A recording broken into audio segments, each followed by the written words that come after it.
Herbert Hoover was a Republican from Iowa. However, he later moved to Oregon after being orphaned at age 9. He was a humanitarian, which is a person who seeks to promote human welfare. After being a mining engineer, Hoover helped provide food for Americans trapped in England and Belgium. This led to him becoming U.S. Food Administrator to send food supplies to Allied armies. Before becoming president, Hoover was Secretary of Commerce, where he became one of the most admired men in Washington due to his standard with manufactured products and campaigns against waste. Furthermore, before becoming president, he never held an elective office. This is a picture of Herbert Hoover serving as Secretary of Commerce from 1921 to 1929 under both President Coolidge and President Harding. Next slide.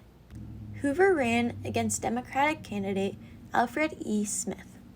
Smith was the governor of New York. The main issue in the election of 1928 was political and economic policies.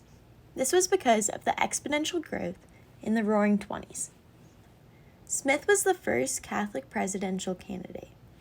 This was seen as a problem to the people because they thought the Pope would influence his decisions in office. On the contrary, Hoover was supported by the business community. He relied heavily on his previous accomplishments to gain support in the election. Hoover promised the people he would end poverty through individualism and philanthropic endeavor.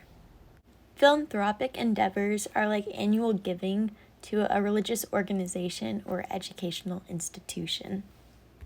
Next slide. Here are the results from the 1928 election. As you can see, Hoover destroyed Smith. Hoover had a total of 444 electoral votes, while Smith only had 87, which he predominantly got from the Deep South and a couple of New England states, which were Massachusetts and Rhode Island. Hoover beat Smith in popular votes too. Hoover had roughly 6 million more popular votes than Smith.